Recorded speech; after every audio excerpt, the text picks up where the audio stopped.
The wind carried the dust that morning, slow, steady, and unkind. It moved across the wide bones of the land like a whisper too tired to speak. Out of that haze came a woman, walking barefoot along the main street of Dry Creek. Her name was Elara Whitefeather, though most folks in town didn't call her by any name at all. They called her things instead, words that stuck harder than mud.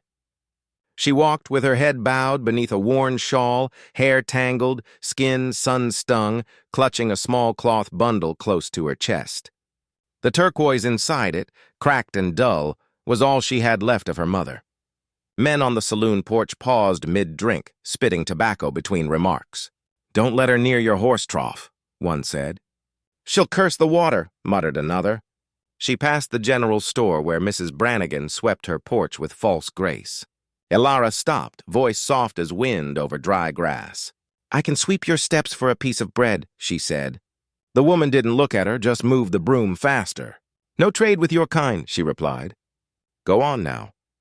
Elara nodded once, quiet, almost like she agreed, and kept walking. Across the street, a man named Caleb Boone was loading hay bales onto his wagon. He was a broad man with a calm face, the kind the prairie made, carved by wind, patience, and loss. He'd been watching her in silence, not the way the others did, but with a kind of old sadness. Her back was straight, despite the shame that followed her like a shadow. When a bottle clinked against her shoulder, thrown by a drunk half asleep against the saloon wall, she didn't flinch. She picked up the broken glass, studied it like it was something precious, and walked on. Caleb set down his rope, jaw tightening. He stepped off the wagon and called out, voice rough as gravel. "Ma'am, you dropped something. Your name." She stopped, turned slowly. Her eyes were deep brown, rimmed with dust and hurt, but steady. He held out a handkerchief, clean, folded, simple. For a long breath, she just stared. Then she took it. Their hands brushed. Something small and human passed between them. Not attraction, not even kindness yet, but recognition. Two people who'd both been forgotten by the noise of the world. That night, the sky broke open. Rain came down heavy, rattling the tin rooftops and washing the dirt into the gullies. Elara sat by the river just outside of town, her shawl soaked through. She dipped her hands into the water, scrubbing at her skin until it reddened.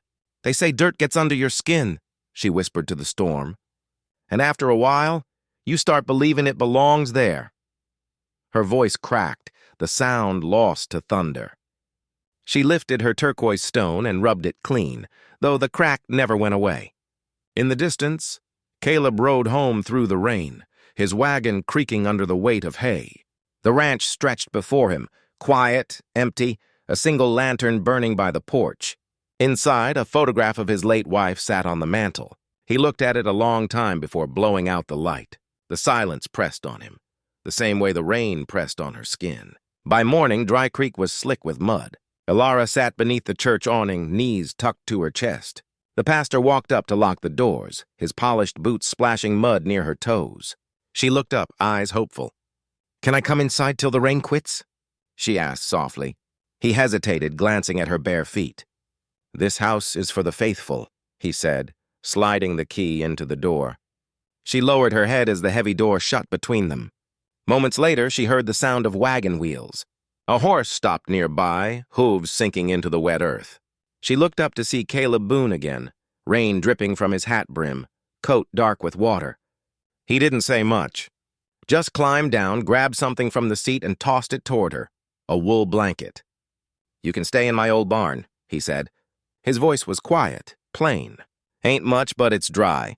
Her eyes narrowed, not in anger, but in disbelief. Men had offered shelter before, always with a cost.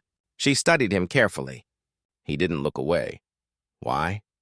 she asked finally. "Don't sit right seeing someone soaked while I got an empty roof." She hesitated, then took the blanket. "I'll leave by dawn." "Suit yourself," he said, stepping back into the rain. "But the horses won't mind the company." That night, the barn creaked and sighed with the wind. Elara sat near the haystack, the wool blanket pulled tight around her shoulders. The smell of earth and horsehide filled her lungs. Not pleasant, not foul, just real. She hadn't felt real in a long time. Through a crack in the boards, she could see Caleb outside tending the horses by lantern light. His movements were slow, gentle. He hummed a tune, something faint and familiar, an old melody her mother used to hum before sleep. Elara closed her eyes, her fingers tracing the turquoise in her hand. She whispered into the dark, barely breathing the words, "He don't know I'm filthy inside out." Outside, Caleb paused, the lantern glow swaying beside him. He looked toward the barn window as if he'd heard something in the wind. Then he blew out the light, leaving both of them in the quiet comfort of the rain. The dawn came slow and golden, spilling across the prairie like honey poured from heaven. The rain had stopped, and the world smelled of clean earth and second chances. Elara woke to the sound of hooves and a man's low whistle. She pushed open the barn door. Caleb Boone was already at work, sleeves rolled, mending a broken fence. He looked up once, nodded toward a small table by the post. A tin cup and a half loaf of bread sat waiting. "Eat," he said simply. She hesitated, then tore off a piece, chewing slow. The taste of warm bread made her eyes sting. It had been too long since food hadn't come with shame. Days passed that way, and quiet as prayer. Elara helped where she could, feeding horses, washing the troughs, mending torn sacks. She didn't speak much, but neither did he. The silence between them grew soft, like an old quilt, something worn but comforting. Yet Dry Creek noticed. The town always noticed. Mrs. Brannigan saw Elara at the well one morning, sleeves rolled, arms strong and brown under the sun. "Look at her," she whispered to a friend. "Moved right in with Boone like a stray dog." The word spread quicker than wildfire. By week's end, Sheriff Dalton rode out to the Boone ranch, dust rising behind his horse like judgment. Caleb was chopping wood when the lawman arrived. "Heard you took in that Whitefeather woman," Dalton said, voice sharp with mock concern. "Just giving her work and a roof," Caleb replied, splitting another log. Dalton snorted. "You got a kind heart, Boone, but kindness toward her kind don't end well. Folks are talking. Say she brings bad luck." Caleb leaned on the axe handle, sweat running down his temple. "Ain't luck I need, Sheriff. It's help." Dalton's smile turned thin. "Suit yourself. Don't say I didn't warn you." Elara had been standing behind the barn, hearing every word. When she returned to the stall that night, she packed her few things, the turquoise stone, the shawl, the handkerchief he'd given her. She meant to slip away before dawn. But when she opened the barn door, Caleb was there, sitting by a small fire, the flames painting his face gold and shadow. He didn't look surprised. "You planning on running?" he asked softly. Her eyes dropped. "You heard what they say. You'll lose what peace you've got left if I stay." He stared into the fire, voice low, slow. "I once thought I was dirty too. After the war, blood on my hands, ghosts in my sleep. Couldn't wash it off no matter how many times I tried." He looked up at her then, eyes steady.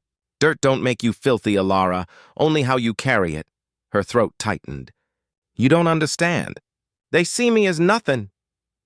"Then let me be the fool," he said, half smiling. "Who sees you as something?" Her tears fell silently. The sound of the fire filled the space between them. She didn't speak again, but she didn't leave either. The days that followed turned softer. She sang sometimes while tending the horses, her voice quiet and pure. Caleb never interrupted, just listened, the sound stirring something inside him that hadn't moved since his wife died. Then one evening, the sky burned orange and smoke began to rise from town. The Brannigan store was on fire. Bells clanged, people shouted. Without thinking, Elara and Caleb saddled their horses and rode hard toward the smoke. By the time they arrived, the crowd was in chaos. Flames leapt from the windows, children crying, men shouting orders. Through the din, someone screamed, a boy trapped inside. It was young Samuel, the half-native child everyone ignored. Elara didn't hesitate. She ran straight into the flames. "Elara!" Caleb shouted, but she was gone inside the smoke. Seconds stretched into lifetimes. Sparks rained down, glass shattered, and the roof groaned. Caleb wrapped his arm in a wet cloth and followed her in. Through the haze, he saw her, coughing, shawl on fire, holding the boy tight against her chest. He grabbed them both and stumbled out just as the doorway collapsed behind them. The crowd gasped. Elara fell to her knees, clutching Samuel, soot streaking her face. The firelight made her look almost holy, like a figure carved out of courage and flame. Mrs. Brannigan stood frozen, hands over her mouth. The same woman who once called her cursed now whispered, "She saved him." That night rain came again, sudden and heavy, washing away the ash. Elara stood barefoot in the mud, arms out, face tilted toward the sky. Water streamed down her skin, black soot turning clear. It felt like something breaking open inside her, something long locked away. Caleb stepped beside her, rain running down his hat brim. Neither spoke for a long time. Then she turned to him, voice trembling but free. "I don't feel filthy no more." He smiled faintly. "That's 'cause you never were," he said, "just covered in other folks' lies." They stood there as the rain fell harder, soaking them both until the world felt brand new again. No vows, no promises, just two souls standing clean under the open sky. Weeks later, the town rebuilt what it could. Brannigan herself brought over a basket of food one morning, eyes lowered in apology. Elara thanked her politely but didn't bow her head. For the first time in her life, she didn't have to. By spring, grass grew where the ashes had been. Elara wore a pale blue dress Caleb had bought her from the general store, the first new thing she'd owned in years. She planted wildflowers by the fence while Caleb repaired the church gate. The people of Dry Creek nodded when she passed now. Some even smiled. As the sun set across the prairie, her voice came soft, like a prayer whispered to whoever was listening. Maybe to her mother, maybe to the viewer watching from afar. The world will name you dirty. It'll throw its dust and call it truth. But dirt washes off. Always does. What stays is what you choose to believe you are. Don't ever let them convince you you're less than clean. Sometimes all it takes is one soul brave enough to see through the dust. The wind moved through the grass, and somewhere in the distance, thunder rolled gentle and forgiving, as if the heavens themselves had heard her. Then came quiet, warm and endless as the prairie exhaled.